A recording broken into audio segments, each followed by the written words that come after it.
Welcome to another episode of Listen, Learn, and Love, hosted by Richard Osler. My guest on today's podcast is my friend and everybody's friend, Stacey Harkey. Welcome to the podcast, Hello, Stacey. hello. How's it going?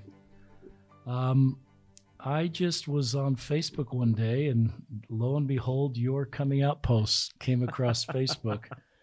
And I reached out to you and just thought it was a great Facebook post, and we'll go over that as you coming out as gay.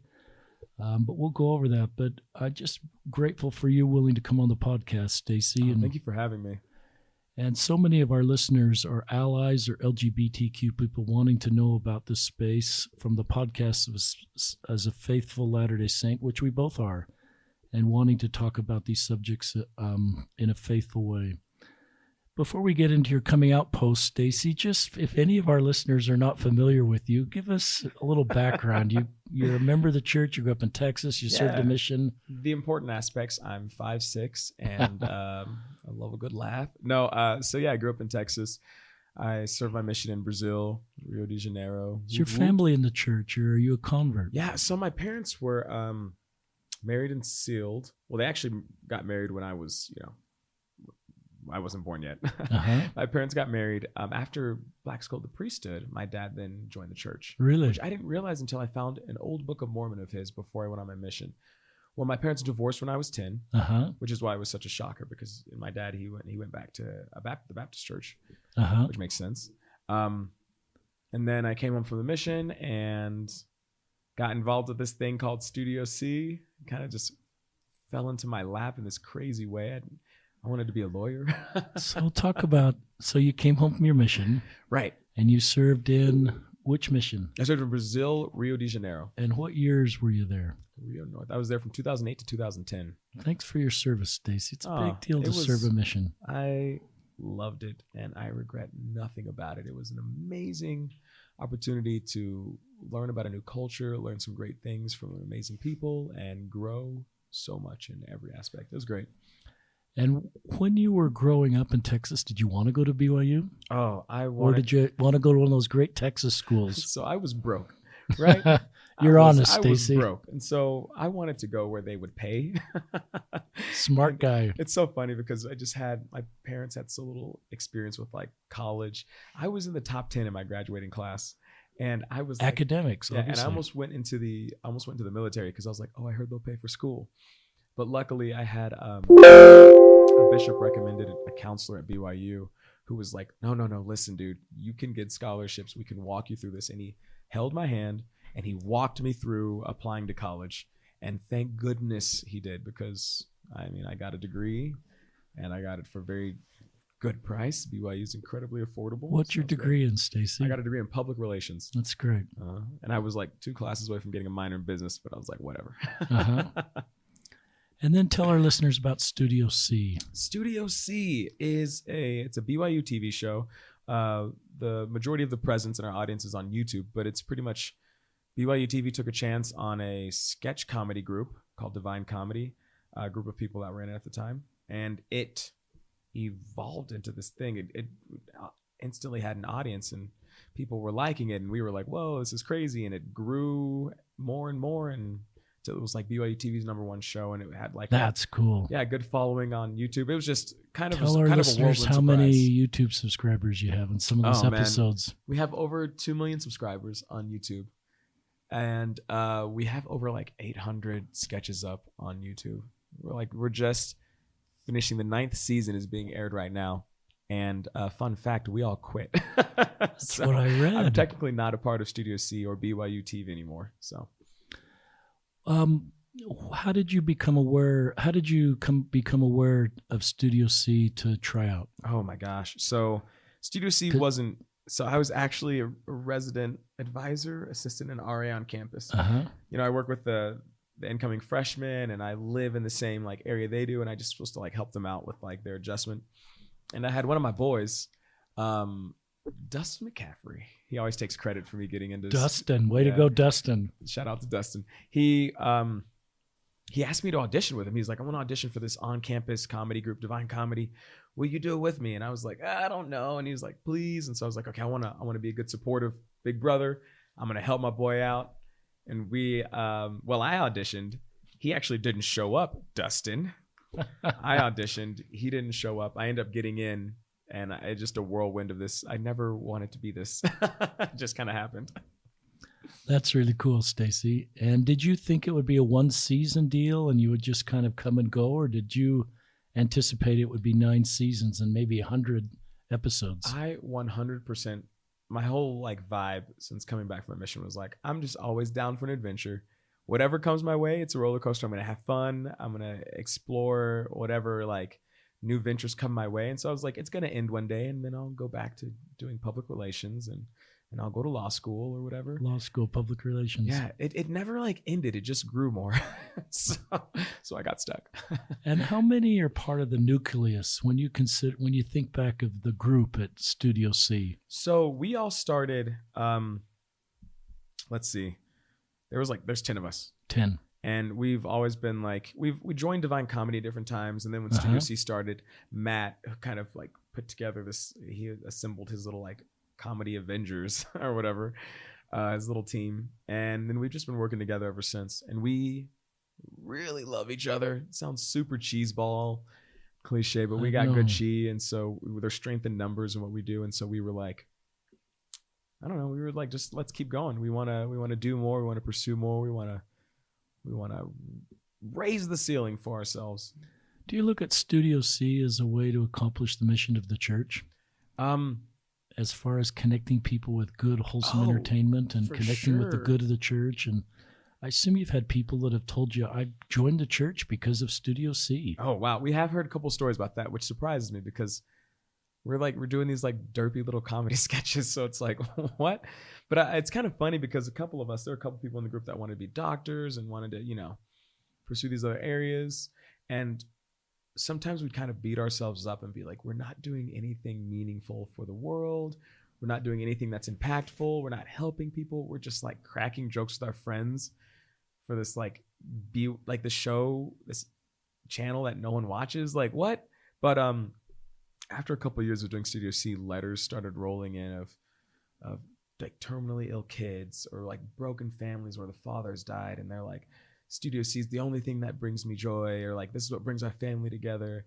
And it was this kind of like this beautiful little slap in the face of humility about like man, we're like doing things that help people. I totally discredited the power of like comedy and humor and laughter, but there's like some sort of like weird medicine in that, Weird. I like that term, weird medicine. I think people are looking for a way to be healed and a way to find hope and a way to find good connection and community. So I've sensed that's probably one of the things you've accomplished. I'm familiar with some of the piano guys, and they're in the same space you are in some ways. They're really cool guys. Yeah. And I think they're helping people heal, not necessarily everybody come to our church, but just providing really good, wholesome entertainment and a way to come together and heal. Yeah, there's so much sad stuff in our lives already. The ability to just like forget for a second or even just like laugh is sometimes more powerful than we give it credit, So. Talk about, if you can, unless you're under contract or anything, about the decision to leave Studio C and start something else. Let me give you the drama. Good. Okay. I'm just kidding. No, it's been a pretty amiable like relationship. I think we surprised him because we were just like, all right, let's bounce. We could only do so much at BYU TV, and it was such a great place to grow and like a little incubator for us to like start off and gain this audience and hone some skills and crafts. But it came to a point where it was like, we can only do so much here. Mm-hmm. And if we really are excited to grow and to keep working together, we're gonna have to figure out ways to push those boundaries. And by boundaries, I mean boundaries of like safety and like comfort, having a stable job. And so we took this big leap together, and it was terrifying. And I'm a single dude, right? I was okay. There are people with like 3 kids, 2 kids that are like leaving these stable jobs. But I have a lot of confidence. We have confidence in each other and our abilities. My friends are so talented. I don't know how I got in that group, but they're pretty talented, and I'm excited to like make some cool stuff with them. And things are going well. Good. Is there a name? Yeah. Oh, JK Studios. Yes. Yeah, I think you mentioned JK Studios is the new jam, and we're launching our first show in the end of January. Where will your first show be, It'll be Stacey? on YouTube. It's on YouTube. JK Studios. That's where your distribution channel is. That makes sense. That's where it's going to be initially. But so if I were to subscribe to your YouTube channel, I'd go to JK Studios. JK Studios on YouTube. Subscribe. Okay. Enjoy it or not. I don't know what your preference is. It's fascinating to me because I know the little bit of the Piano Guy story is started through YouTube, and it's just fascinating to me the way you can grow a group with distribution channels that were not available. I'm 57. You're 29 or 30, Stacey. Lots changed. Yes, a lot has changed. YouTube kind of exploded or started growing when I was in my freshman year of college, 2006, and it just is massive. But you know what? Innovation of technology, like it's gonna keep going. New things are gonna happen. New things are gonna come upon us. We gotta stick with it. It's good. So you doing a podcast is pretty cool. That's kind of new age too. I know. It's my son-in-law that told me how to do a podcast. Oh, he said my Facebook posts were too long and they scroll away. So he says, do a podcast. And then I eventually just brought guests on the podcast. And that's where we've really found a sweet spot, is having great people like you tell your stories. So we're going to talk about you coming out as gay. That's a focus of this podcast. And we're going to... You've given this wonderful Facebook post in December, but walk us back to your sexual orientation. Just help our listeners know when you became aware you were gay, or at least different. So I knew my whole life, I knew I was attracted to dudes. I just knew it. I didn't really have a label for it or name for it. And so I went back 12, 13, 14, you weren't telling anybody this, but you were aware of this. No, very aware. Man, very aware. I honestly didn't know, like I didn't really understand my sexuality super well. So I was like, I'm like attracted to men, but like I'm sure more people are. I don't know. Maybe I just didn't really have a grasp of it. So I was just like, and I grew up in this as a member of the church, and so I knew you just at a young age you get those cultural symbols and signals, and you just know that is not a good thing. You don't express it. You do everything you can to hide it. And I feel like a lot of gay people get really good at overanalyzing especially that are trying to hide, overanalyzing every little thing they do to like, camouflage into this straight culture. And what was your emotional health? Because I interview a lot of people, and your story seems to be similar to most people I talk to, that they're pretty aware of their sexual orientation. Mm-hmm. Sometimes, 8, 9, 10, they may not have words, but they just recognize something. They feel different. They may not have vocabulary, and they may not be fully coming to terms with it. But in fact, I just forgot the question. What your emotional health? So, I felt like I've been pretty fortunate. I've been pretty good. There are hard times and there's sad moments, but like that, so is life, But I think, honestly, thinking back, I grew up as a pretty loud, boisterous child, and then I hit a phase where I was just like introverted, quiet, and I honestly would be I'm not sure our listeners would believe that. I grew up pretty introverted. Like I was the kind of guy who like I remember someone who I'd already had conversations with talking to me once and just like pouring sweat down my face. I was like, I'm dying. I grew up I was really shy, introverted. I had no like confidence in myself as a human. Still working on that actually. And I think honestly a lot of it probably had to do with being gay. Just being puberty is already hard enough. Right. You know what I mean? Middle school, ugh. But then to throw that on top of it, I think I just withdrew in this way because I was like, I don't know how to be, But as I came home, as I prepped for mission, came home from mission, I had all these experiences that helped me kind of pulled me out of my shell a little bit. So I think I'm back to the old extrovert. Were you out to anybody before your mission? Before my mission? No. And did you come out to anybody during your mission? During the mission? No. Could you imagine that lesson? Yeah. Were you worried about being a good missionary, knowing that you were gay? Did you somehow think that would be difficult for you, or you'd have inappropriate crushes on your companions? I was really nervous about like being in such close. I remember my freshman year of college, I was like, oh my gosh, I'm going to live with all these dudes in these dorms. And like, what do I do? Honest. It's like a little 13-year-old fantasy, but really also honest. Terrified, right? Yeah. It actually wasn't bad at all.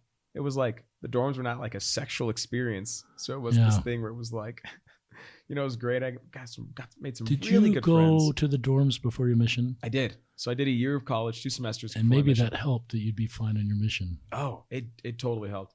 I remember hearing stories of the Tree of Life in the MTC where it's like all these dudes bathing naked together. And I was like, Lord, if you're out there, I need you. That's really honest. But by the time I got there, it like phased out already. So, Yeah. I was like, blessings. I was really, just because, it's like kind of terrifying. It's a terrifying place to be. Yeah, you're really honest. Thanks for your honesty. I had a message today from a young man who's thinking of serving a mission. He's gay. He's not out. And he says, can I do this? Oh. Would you have any thoughts for him if he's listening? Or any of our, I think there's a lot of closeted gay and lesbian members of the church that have, like you, great testimonies of the church, but are wondering if I can navigate this road. Any general advice you'd give to them? My advice in this sense is kind of like through my whole life is to do what feels right to you. If this feels like something that you feel like the Lord wants you to do, and if you feel good about it, like do your thing. If you don't, maybe take some time and think about it. You know what I mean? Good. But for super gay me, like I love the mission. It was so integral to my growth. It was awesome. The mission is not, and once again, no matter if you're gay or straight, the mission is not like a sexual experience. You know what I mean? It's like you're out there and you're 100% focused on other people, to the point sometimes where it's kind of rough coming home and all of a sudden you have to think about yourself, and a little shocking. But I honestly don't. I mean, I think navigating sexuality is hard enough as it is. And so I think it's probably good to maybe like figure some things out. I don't think it's great to overload yourself with things you need to figure out at once, right? It's okay to take it one by one. At least my philosophy. But for me, I loved it. The mission was great. I wasn't like rolling in my bed at night being like, what do I do about being gay? It was just about everyone else. You know what I mean? It's about me getting to work and focusing on other people. So that's correct. It's very helpful. And let me tell you, like 100%, you may not know it, so many gay people have served missions or probably are serving right now. You know what I mean? It's just like, whether they say it or not, it's probability. Yeah. That's the realistic nature of the numbers. I think you're right. And a lot of people that I've talked to after their mission that were concerned just kind of felt, they were part of a bigger cause. So, and no one was dating. No one was talking about falling in love, and you weren't seeing a bunch of people go to the temple. And it was kind of this sweet spot for a lot of gay and lesbian members I've talked to, is they're just part of a bigger cause, helping people to come under Christ, and it just was a really wonderful time. Does that feel like what happened for you, Stacey? Yeah, I mean, I honestly don't think I thought of my sexuality a lot on my mission, to be honest. I'm like going back and I don't remember any moments of being like, what do I do? I do think being gay my whole life automatically, well, I don't know automatically, but it's made me more like sympathetic or more understanding of people who are going through similar situations. So when we taught someone who was like, like I might be gay, or like I might have done this thing, it was never like what a hypocrite I would be to be like, how dare you? So I mean, I think that really helped make people feel more comfortable, I would imagine. If I'd known you as a missionary, would you be more sensitive to people that just had a harder road in life and those on the margins? I mean, I would like to think any missionary would, right? But I mean, I think there's some elements of, it's hard too, because there's some elements of who I am that like, I grew up pretty poor. And so that automatically, in a sense, made me just want to lift up just show some love to some broke people like me. On my mission, all I had were like, I couldn't afford like new clothes. And so when I went on my mission, this amazing lady in the ward, her husband had just passed away. She's older, and she donated his shirts, and they were huge. Sorry, I'm like, but his shirts were huge, and I looked like a freaking vulture in those bad boys. They just like, the armpit hung down super low. I was like, I was never going to get mugged in Brazil. Chances are someone would stop us at gunpoint and give me money. Like I was like, you know what I mean? And so I mean, even that aspect as an American helped me, I think, connect with Brazilians, because I think a lot of Americans show up in a little arrogant, or people automatically assume we're like this rich country and we're rolling in money, and maybe comparatively we are. But I mean, just so aspects like being poor helped connect with people in a different way, or being black helped connect with people in a different way, or being gay, whether they know it or not, I was connecting with them in a different way. It's cool. I love the way you look at your life story. Everything you've talked about your life story that you could potentially feel shame about by being poor, I just sense the way you talk about this, Stacey. There's no shame. Oh, well, And maybe I it'd be think that's different if I was so still in the same position. well, and that maybe have taken some time to mature, but I Mm. love the way you own all of your story. And I don't sense any shame in your story. I just sense this is who I am, and I'm really comfortable with who I am. And I think that's a great template for everybody. Thank you. I'm still learning me stuff, but I also feel like why would it be? How could you be ashamed of some card you've been dealt? You know what I mean? Yeah. Like, what a shame. Not to overuse the word, but what a shame to be ashamed of something you can't choose. You know what I mean? Talk about your decision to come out. Okay. So, give you a little insights to my journey. I always knew I was gay. Did you ever go down the bisexual road? Did I think I was bisexual? Yeah. Could you ever say No. I'm really kind of bisexual, Well, and maybe let me tell you. I actually maybe thought that I just never really understood sexuality. And even now, the more I learn, the more I realize sexuality is a thing that we do not have a grasp of. And we sometimes do ourselves a disservice by trying to like put ourselves in boxes. Anyways, I never dated in high school. I was always focused on the books, which is why I was top 10. And Yeah. it was great to be, I was actually just, someone tweeted about something like that. And it made me realize they were like, just the concept of like throwing myself into like work or school as an escape from having to face this aspect of like relationships. But whatever. So I did high school, served a great mission. I came back and I was like, bam, let's get that celestial marriage on. I want to bring some babies to this earth. I just want to have a family. You know what I mean? All the, the benchmarks that good Mormons have, whatever. And so I come back and I hit the scene, and I'm not going to lie. I dated a good handful of women, and it was crazy. I feel like I went through like a bisexual phase. I was like attracted to women, and I don't know what it was. I was always like, God fixed me. Mm-hmm. But I honestly, there's a piece of me that wonders if I was just so,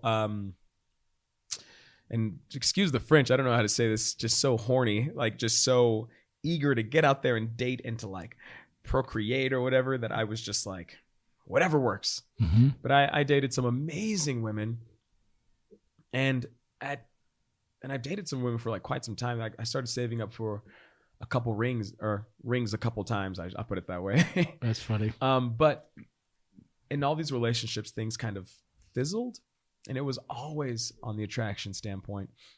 And I promised God, I was like, listen, God, like I refuse to experiment on a woman. I refuse to try to fix myself using a woman or using marriage and sex or whatever. I was like, not going to happen. So if you want this to happen, it's got to be like super clear to me, because I am not about to mess up someone's life for myself in some selfish way, because I think this is like, this is what everyone does.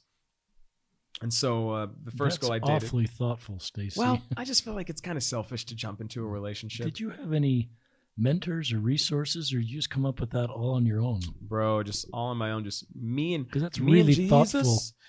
I prayed about this a lot. Yeah. Me and the Lord had some very frank conversations. But I feel for me that was one thing where I was like, that's a line I refuse to cross.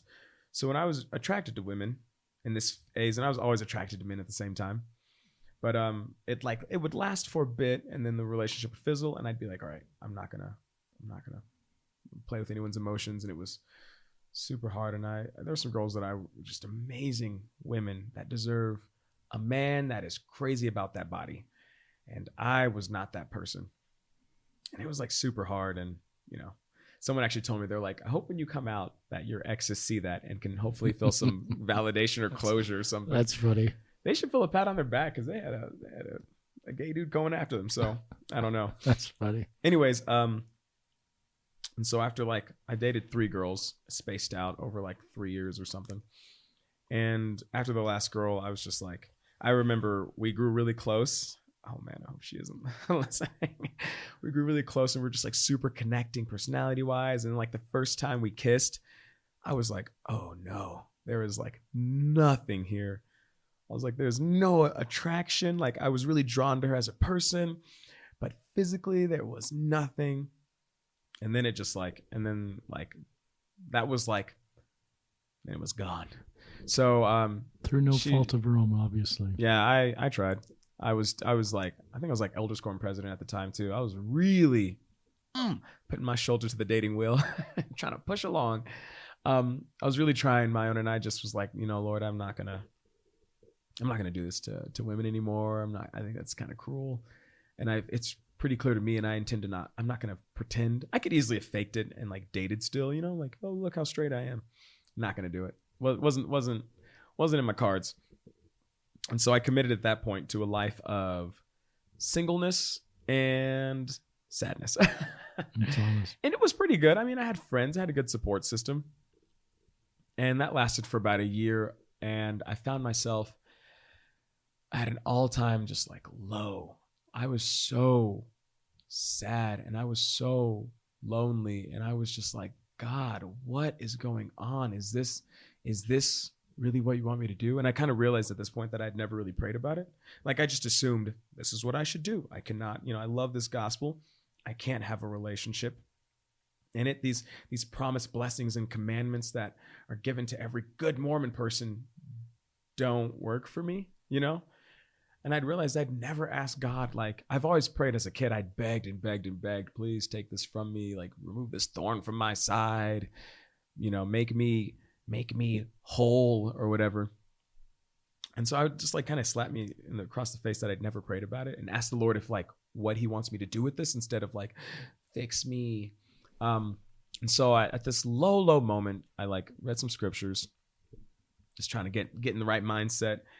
And I got on my knees and I was just like, and Lord, forgive me, but I was so straightforward with him. I was like, look, God, I need to know if you want me to stay in this church and be miserable and lonely, but in your gospel, I will do it, but you need to tell me. You need to let me know.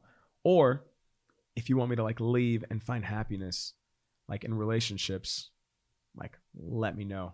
So I got on my knees. I think that's a great question. Yeah, I just like great prayer. I just threw it out there. I was like, you better prayer. tell me something, or I'm about to make some decisions on my own.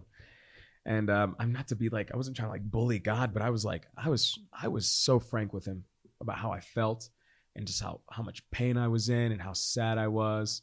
And I prayed about it, and like just the most like beautiful, peaceful feeling came over me. And with that feeling came knowledge, just like the information of like, I am not a mistake. My whole life, I was like, man, I was trying to fight this thorn in my side. And what I was trying to rip off wasn't a thorn. It wasn't some foreign object in me. It was a part of me.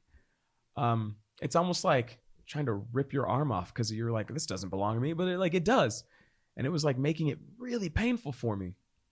And so I had this like loving, peaceful experience, like this feel that like, this is a part of who I am.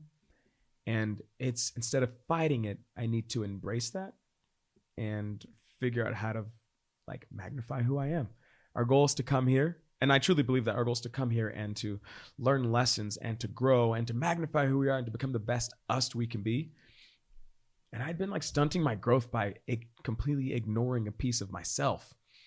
And like, and maybe this was like cultural, what I thought were cultural lessons or meanings to me. And like, I was like, this is what we're supposed to do. But it was just so sweet to get the feeling that like, I was no mistake, that aspect. Like God, I believe in a perfect God that doesn't make mistakes. And I believe my LGBTQ brothers are not mistakes. We were made the way we are, which can suck because not everyone feels that way and culture can be kind of intense. But it started a very beautiful journey for me. And it almost made me feel like this like dilemma I'd put out of like, is it this or this, was completely wrong. I was operating under the false pretense of like, am I, like, what do I do? And it was like, I had to start from the beginning and find out what that actually means to me. And so my journey began after that of like, okay, what does it mean to embrace who I am and to magnify this aspect of who I am? Just for context, this personal revelation, I am not a mistake, was that in 2018? Oh man, was it before then? That was recent. It all happened so fast. So this is, because I know your coming out post is December of 2018. Yeah, December 2018. It was in 2018. It was probably earlier in the year. Okay. I wish I could remember exactly when. So this is 2018. Mm-hmm. Okay. So this happened, and I was like, man, and let me tell you, and I think I mentioned this earlier when we were chatting, but like, I didn't realize how much the Lord's support to me meant. Like, of course, I think that's important. But once I got that vibe, I was like, man, like, if God's got my back, who is going to stand in my way? You know what I mean? Great place to Like, be. no, like, it'd have to come through the Lord for me to be like, all right, whatever.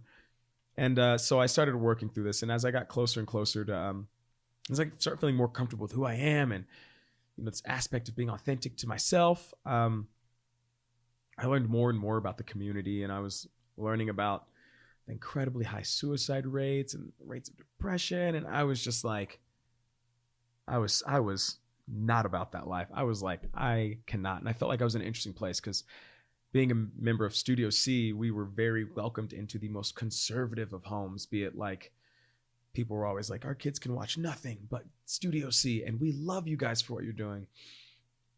And I was like, just very conservative Christian homes.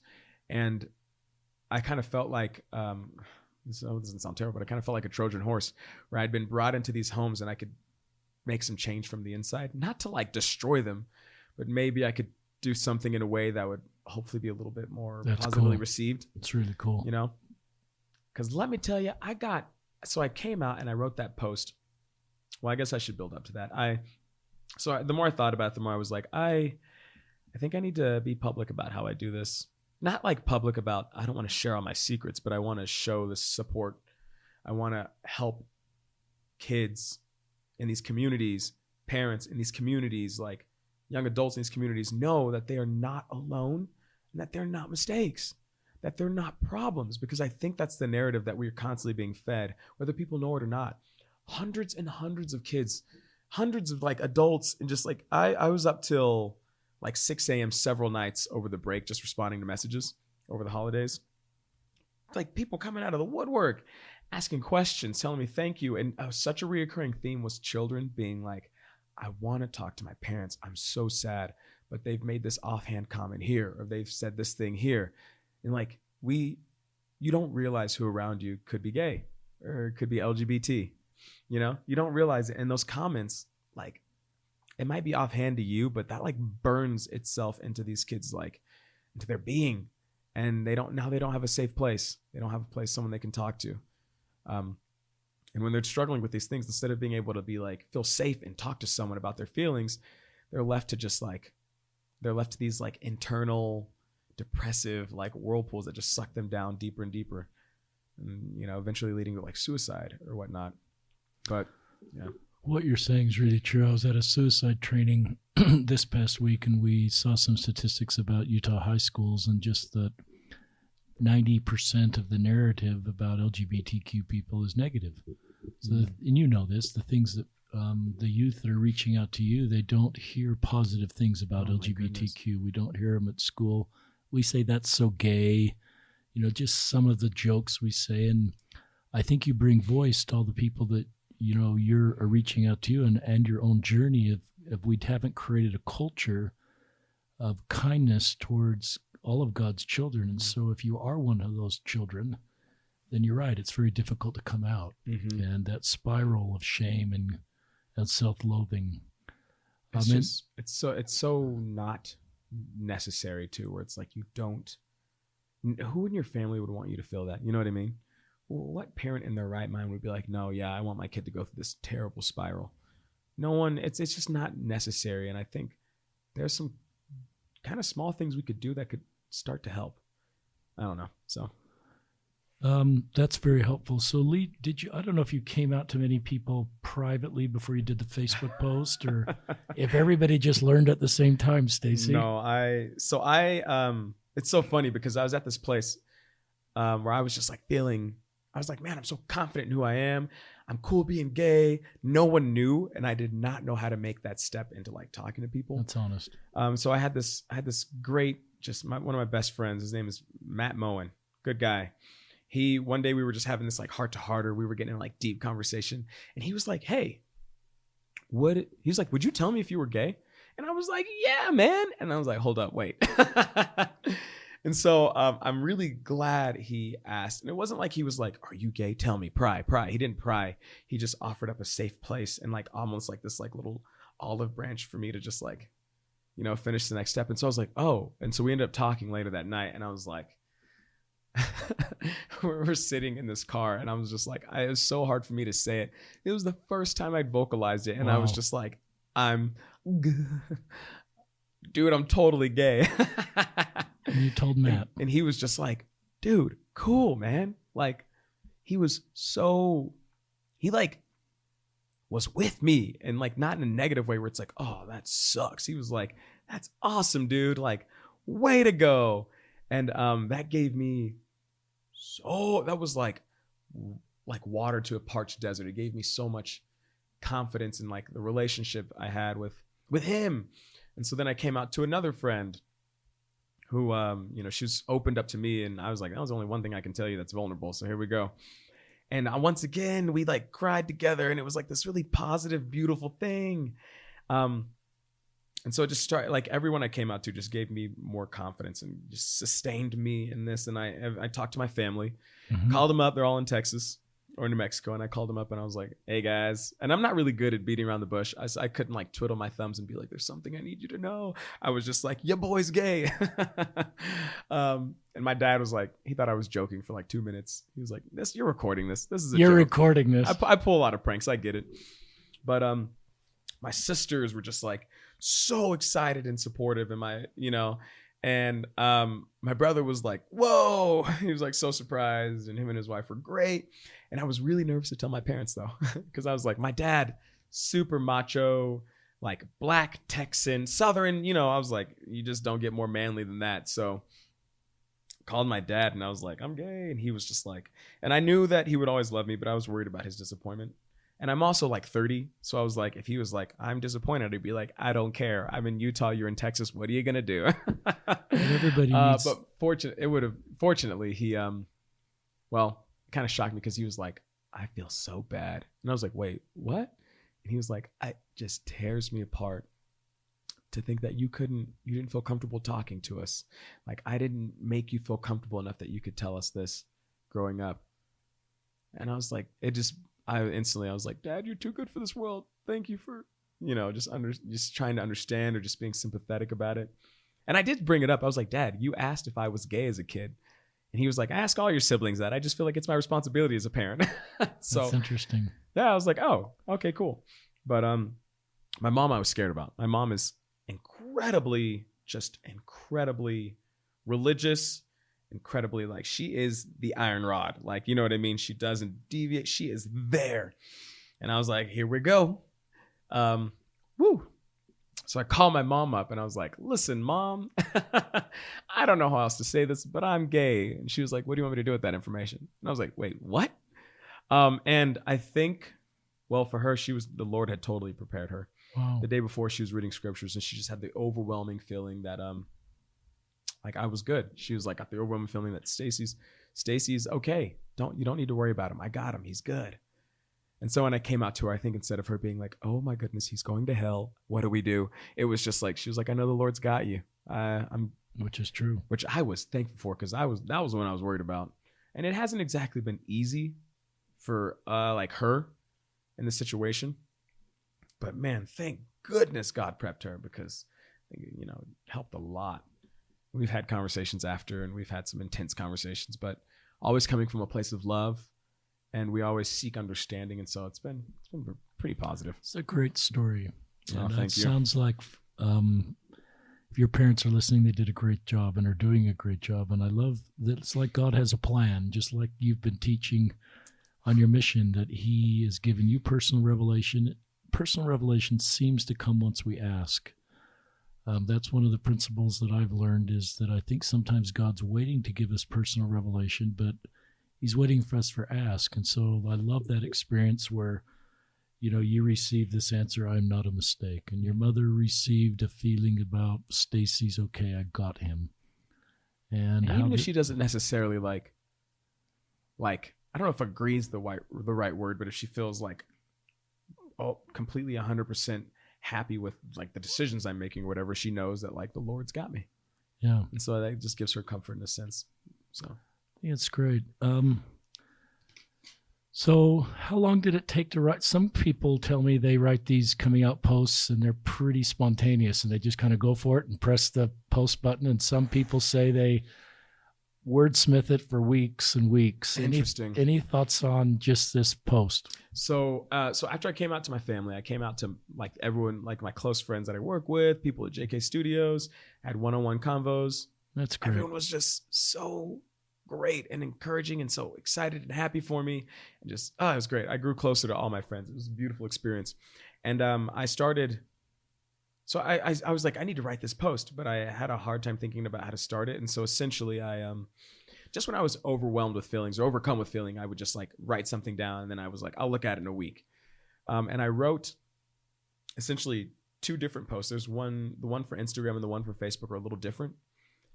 Because I just wrote those at different times with different feelings. And then I had my good friends, my roommates, close friends, some of my besties.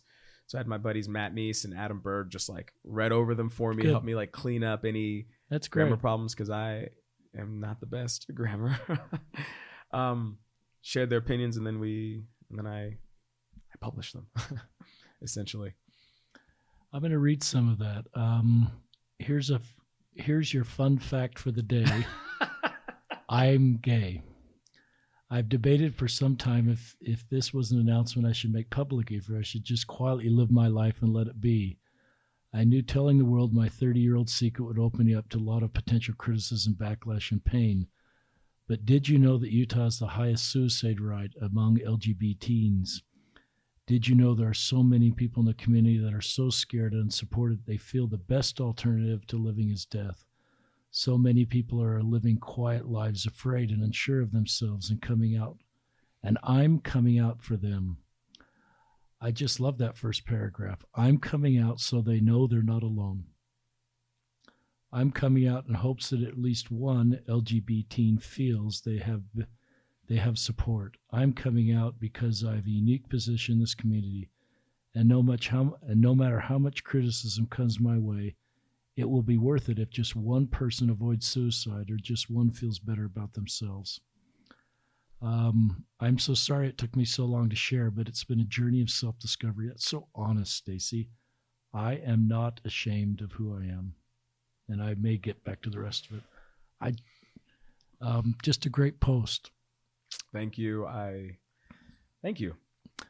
The suicide issue is high in Utah, and we had Alex Boya on the podcast this week, and he talked about the Bend Not Break song he wrote for Harriman High School. It wasn't necessarily LGBTQ related, but that high school's had 5 or 6 or 7 suicides, and he kind of talks about bend like a tree bends. Even in a hurricane, those palm trees bend, but they don't break.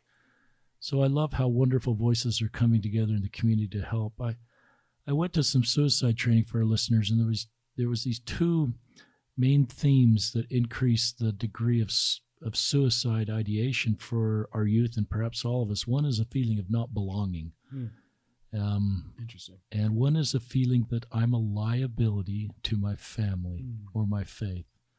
And you get those 2 together with maybe a personality that's a little more spontaneous or risk-taking, you get some higher instance. But the belonging is sort of like we have to fit in to be something we're not. We try to be the round peg in the square hole where we're not. God made us different for a reason. Mm-hmm. He didn't make a bunch of square pegs to fit in square holes. He made a variety.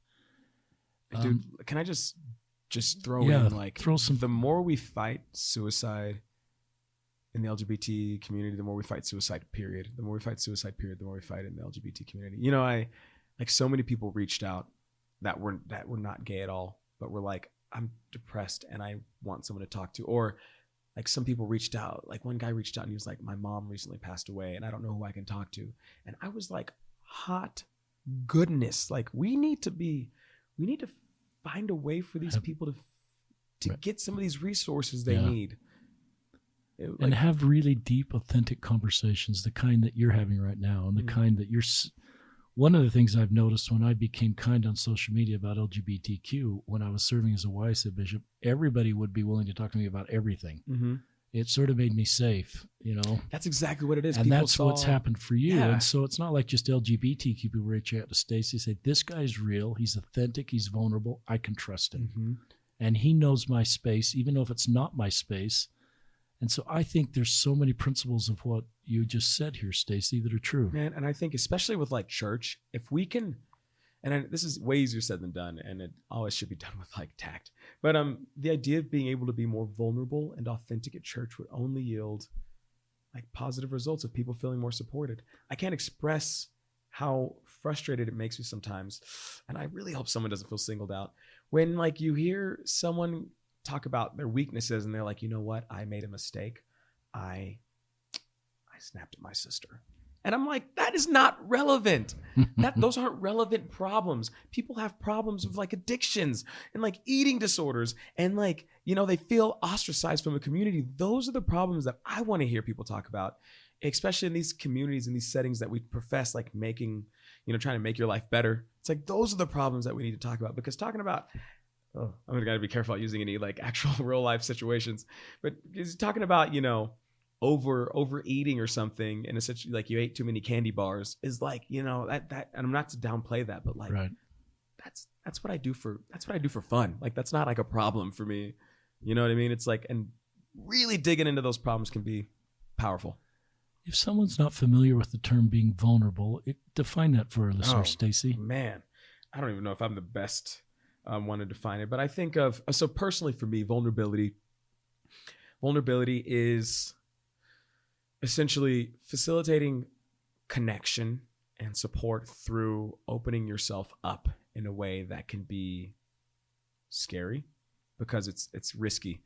So essentially me stepping forward and like pulling my friend aside and being like, listen, I'm gay, is like terrifying, because my friend has the opportunity to say, you're disgusting, I don't want to be your friend anymore.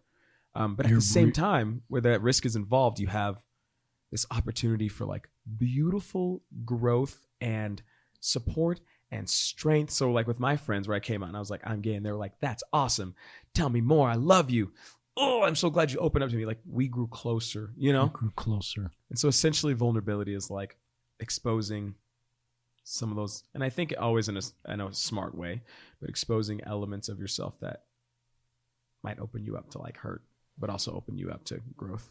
And it's like about support. as good a definition of vulnerability as anybody's given on this podcast, Stacey. It's because I don't know the real definition. And you are vulnerable. You've been open and transparent this whole podcast, and I don't think that's a sign of weakness. I think it's a great sign of strength, and it's a great sign that you're very at peace. And it comes back to this belonging. Fitting in is having all these same conversations that we all fit in the same perfect cultural narrative, but belonging doesn't require us to change who we are. It requires us to be who we are.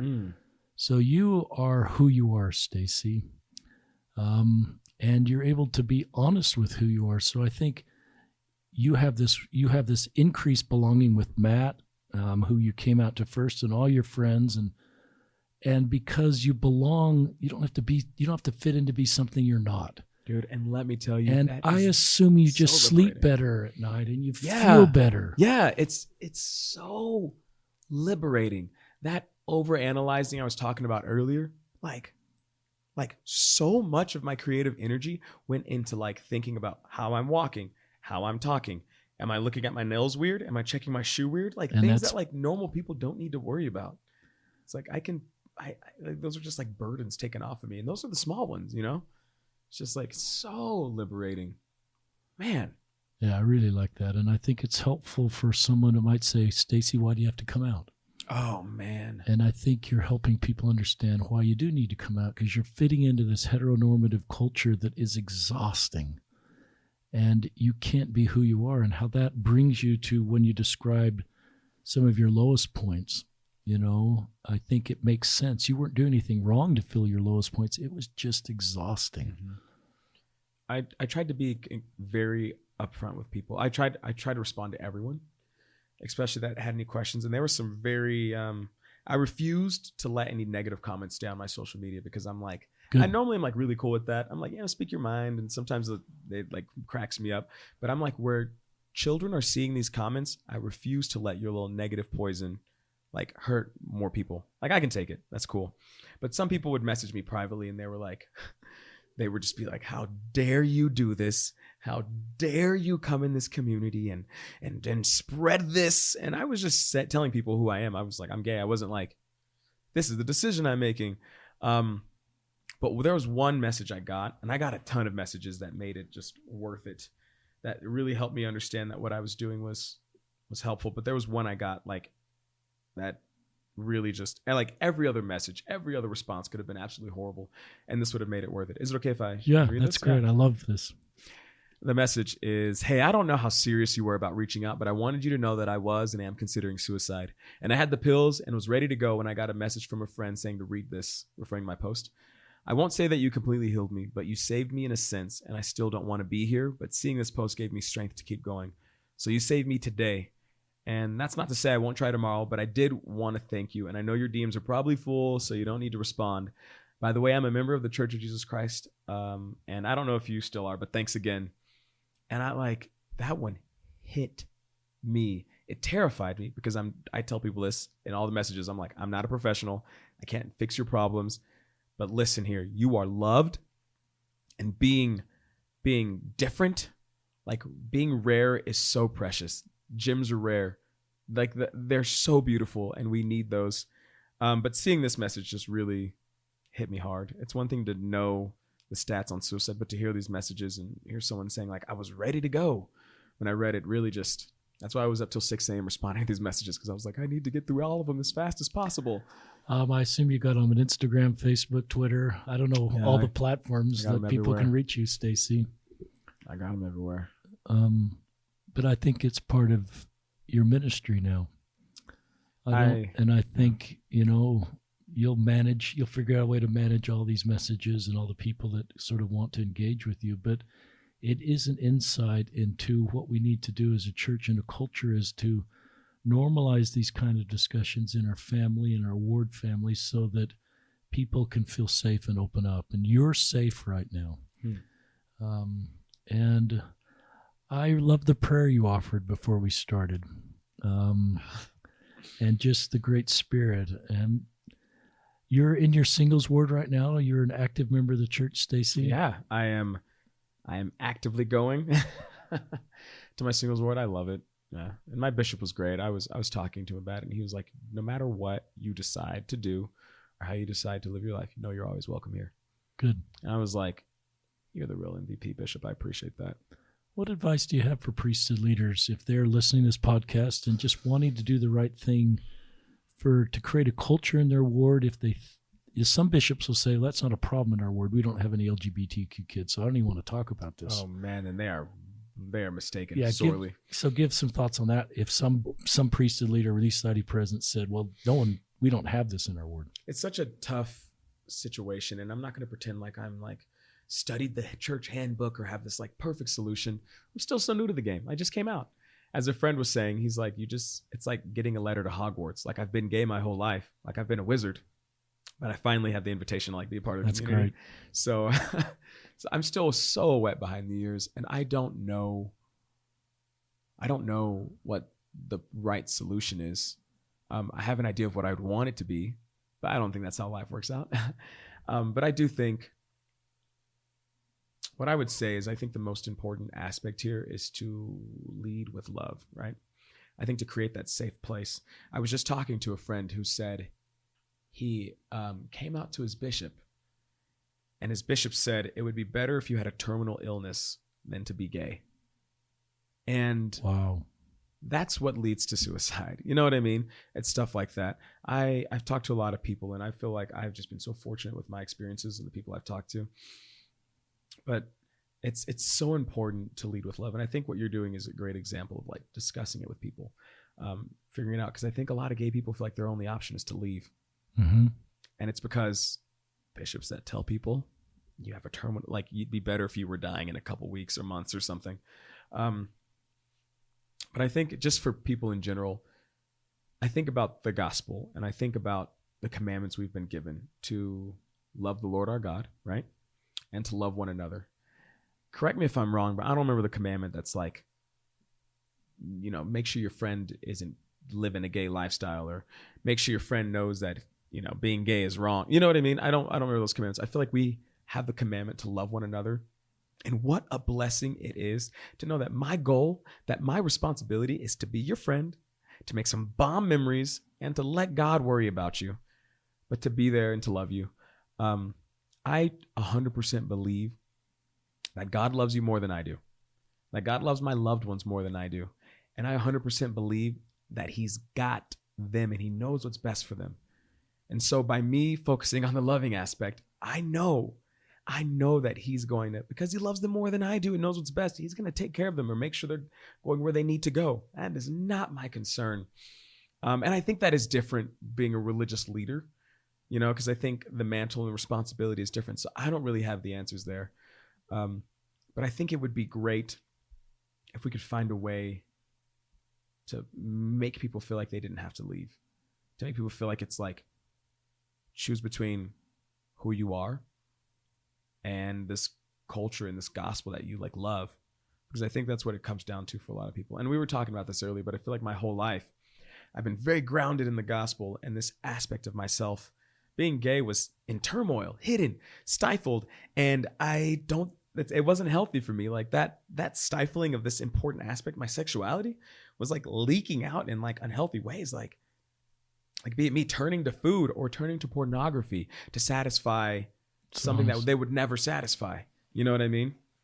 And now since I've come out, like, and I'm not saying like once you come out, all your problems are gone, but like there are things that I didn't even realize were tied to that are starting to like fade out of my life. And since it's things that I was like turning to fill this void, that are kind of like phasing out in ways that I was very surprised by. So so now I feel like my life right now is pretty grounded, but I'm still trying to figure out what does this mean for church and how do I like move forward in a way that's like. I think that's really thoughtful, Stacey. I know when I served, I recognized I like the iceberg principle. I shared that before. It's sort of sometimes what you see above the iceberg, which is behavior you want to change in yourself, or if you're priestly or want to help someone, is sometimes you got to get to the bottom of the iceberg to understand what's going on down there. And often if you just kind of address the top of the iceberg stuff, you're not going to solve anything long term. But if you can kind of go down to the bottom of the iceberg and find what was down there, and oftentimes I found loneliness, a need for authentic connection, anxiety and stress, and not being comfortable in your skin. And so I looked at, and so I think that's what you've done, is you've sort of gone to the bottom of your iceberg and have dealt with something down there in a very mature, authentic way. I love the way you turned to God to help you deal with that. And God gave you the answer that this is the way I created you, Stacey, and you are not a mistake. And everything about you is a gift from God. And how that puts you then into a much better space. And then when you talk about some of these other things lifting, the dots connect for me in my experience with working with people. And your story, I think, for everybody walking whatever road they're walking on is helpful. Thank you. I still had a lot to learn. Talk about priest. It sounds like you've got a good bishop. Mm-hmm. What are some things that are helpful that a priesthood leader could say to you? Man, let's see. What is the most? I'm thinking of like things my bishop has particularly done. He's always made me feel completely loved. Good. After I talked to him about being gay, because I was like, hey, listen, I'm probably going to come out soon and yada, yada, yada. And obviously is like, we're all different people, and he didn't like agree with certain elements about it or whatever, but he was always just supportive of me as a person. He let me know he loved me no matter what. And I feel really comfortable and confident talking to him now. I feel like I could get married tomorrow to a man and my bishop would still be like, welcome me with open arms. And that is like, I feel like pretty rare to feel that way. And so even if, as I'm figuring things out and moving forward, my bishop has just been very supportive and letting me know that he loves me, cares about me, and he's always a support if I want to talk about things. I love that. And I tried to, with the YSA, say, I'll invite everybody to follow teachings of our church and stay in. But at the end of the day, you've got to choose your road. And if you choose a road that's not consistent with the teachings of our church, I'll walk that road with you. My friendship with you, my desire to be involved in your life will not change. I do that with my own kids. Mm-hmm. And I sometimes joke, unless you join ISIS and you want to bomb my house, I probably could have put a line there. And so I think that what your bishop is doing is creating space for you and a long-term communication where his role in your life is not conditional on certain outcomes. And then I think you're going to be I think as a parent and as a priesthood leader, we're going to be in a better spot to help people if our relationship with them is not conditional. And, in other words, I'm changing, Stacey, or if you're my kid, I'm changing if you go down a certain path. And that's often the fear, right? I honestly was like, I was ready. Like to this point, I felt so like passionate about coming out for this cause. I was ready to lose my job. I was ready to lose my friends. Wow. I was ready. And thankfully, I mean, I wasn't working for BYU TV, so I don't really know how that would have panned out. But I didn't lose anything. If anything, like relationships strengthened. That's cool. Which is I just can't express how much of a blessing that is, because that's not the case for everyone. It really isn't. And that it makes me kind of upset sometimes, because I'm like, I feel like I could take it. Like let my family turn their back on me, whatever. I'm like, I'm 30. I'm like, I don't need y'all. Yeah, I ain't paying my bills. I do love them, but it's like I could handle it. But do you think being Black and being part of another marginalized group in society in our church is giving you tools? Because some people that are coming out, it's the first time they sort of are saying I'm in a marginalized group, even though they've been in the marginalized group before they're out. Any thoughts on that? Yeah, I think two elements have actually been super helpful in me coming out. I think first and foremost, being Black in Utah specifically, being Black in this country is tough. But being Black in Utah, is incredibly tough due to the lack of diversity. Yeah. And so, some of these elements of coming to Utah, and people I remember my the first day or two of me being here my freshman year, I was at an old bishop's house who had moved up here, and he was kind of like showing me the ropes of Utah, helping me get adjusted at BYU. And his wife had visiting teaching companions over, or, visiting teachers over. And we were talking, and his wife mentioned that I was at BYU on scholarship. And the lady turns to me and she's like, "Oh, what sport do you play?" Yeah. And I was like, "Tramp, I am 5'6". What sport do you think I play? Like badminton?" But in well-meaning, of course. But it was just the beginning of like this road of like people saying things that were really hurtful, not trying to be hurtful. People making assumptions about me based on what they like instantly seeing me, what they think they know about me. So many people have come up to me and like wanted to start a conversation and be like, "Yo, dog," and I'm like, "Man, you don't have to. You could just be yourself. It's cool." That's cool. And then it also started the trend of people saying some pretty like nasty things, in a sense that's like, I can literally do nothing about that. Like the only response I can have to people being like disgusting or nasty about my race is like honestly internal. Like, of course I can retort something, but it's not going to change the situation. I could even say something nice. It's not going to, it's all internal. And so I think having that experience has made me really resilient. So as I've come out, I'm like, okay, I know there are going to be a lot of well-meaning people that are going to say some things on accident. I know there's going to be some people that say some nasty things. They don't know better. Just like people don't know what it's like being Black, and they just, they assume a lot. Like a lot of this stuff happens. And so being Black in that sense has been super helpful. Also being proud of who I am, even though the world tells you shouldn't be, is like something really I think is like a sense. It's something that being Black, like you have to instill in yourself. And like my parents worked really hard that no matter what the world told me, like that I knew that I could achieve greatness, even though there are no like Black actors or doctors or astronauts, whatever, to look up to. And that's not 100% true. There are, but it's like comparatively, there's not many. It's like you can do anything. You have to work extra hard to instill that sense. Yeah. So that's one element. Okay, were you going to say something? I just love that, Stacey. So the resilience of being Black in Utah is super good prep. And then the second thing was actually this platform of being like well-known in this community, being in the public eye. It's really interesting because people dehumanize you so fast. And yeah, I think it's cool to be like, oh, you get like recognized a lot. Yeah, whatever. But it's like, they don't think of me as a person. They think of me as an object. And I think for the most part, just from the things people say, like, man, I've got some terrible criticism of like my work. It goes online. People can see it and just like rip it apart. And it like feels very personal. Rip me apart. All that good stuff. And I think the resilience that's come from being in that position has been super helpful. It's kind of prepped me for coming out and embracing it wholeheartedly.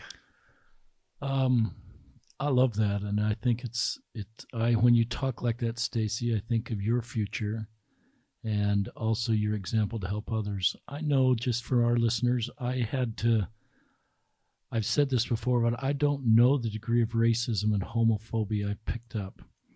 But I call it the trap of unearned opinions, that I've developed a lot of opinions about groups of people that I have no experience with. So as I mature in my spirituality and my thoughtfulness about other groups of people, I've tried to not have opinions about people I don't know.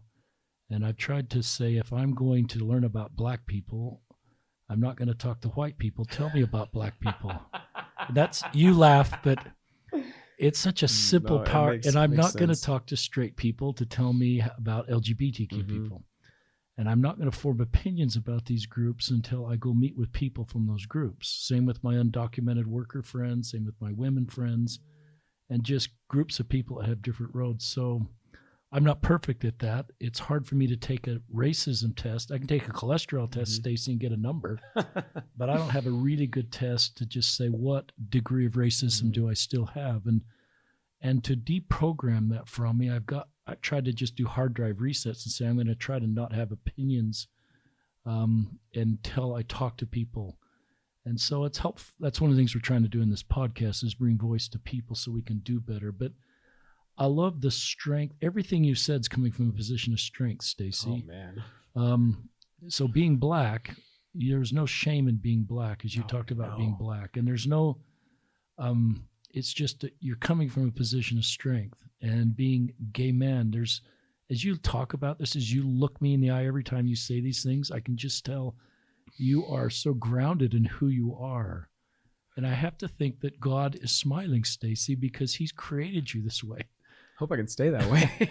And I have to think that this is, part of God's plan for all of us, is to look in the mirror and look at how we're created and say, I am created the way God wanted me to be created. I really hope I can embrace that and help. I really hope I could be helpful to the community. And you know what? You mentioned this about our biases, and I'm finding that I have biases about the gay community that I need to overcome. It's interesting. It's perspectives, or even just not even perspectives, just stereotypes on what it means to be a man. I'm having to confront these elements of and it's been super interesting for me to be and just to be humble about it. I'm in this community, but I know I still have a lot of gaps in my knowledge, and I still have a lot to learn. And I got some issues in the same front, That's really honest. So I'm trying to, it's been an interesting journey, and I'm trying to learn as much as I can. I think lots of our listeners know this, but taking on the label of gay doesn't mean behavior. I think when I grew up, if you were across me and said I'm a gay man, I would think, well, you're in a gay relationship and you've embraced the gay. And I think the church teaches, I think our listeners know this, that what Stacey is doing to take on a label as gay or lesbian for our lesbian friends is, the church in the Mormon and Gay website allows that. And gay orientation, taking on that name and being gay is not at all inconsistent with what the church teaches. Any thoughts on that, just so our listeners are clear? Yeah, and I know there's a lot of different thoughts on it. Because some people will say, here, you're a gay man, and they'll think, oh, Stacey's got a boyfriend. Yeah. And he's in a same-sex relationship, and he's on his way out of the church. I think, and I this is very personal, right? So I don't want to be this is how it should be. But I actually really don't like the term same-sex attraction. Okay. Because because my concern is, generally when I hear it, it's phrased in this sense of I suffer, I struggle, you know what I mean? And it almost sounds like a condition or a disease. And I think that in and of itself is a great way to start making yourself hate this part of who you are. And I don't know, I know there's so many different experiences, and sexuality is this thing that we cannot pin down. So I don't want to try to force that, but by claiming the title gay, saying I am gay, is admitting that this is a part of who I am, and it's not changing anytime soon. You know what I mean? And it's not something, it's just saying you were tall.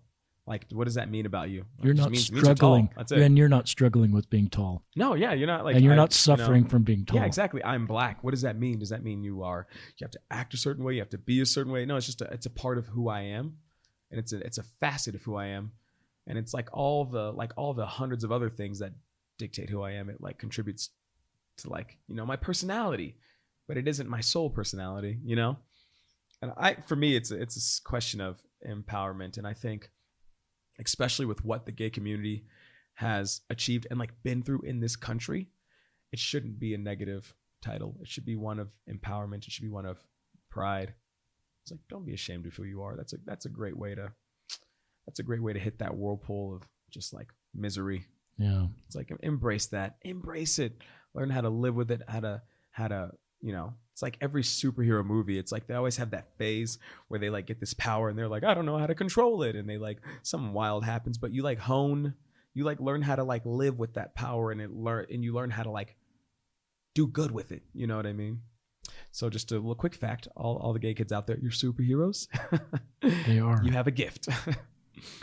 Yeah. And I sometimes talk about this, but I don't think God, and I think you know this from your own personal revelation, isn't up there going, oh no, what went wrong? 3 to 5, 6% of my children are LGBTQ. I just think that this is part of his plan. Like you said, Stacey, and he's perfect. So if he wanted to have 100% straight children, he would.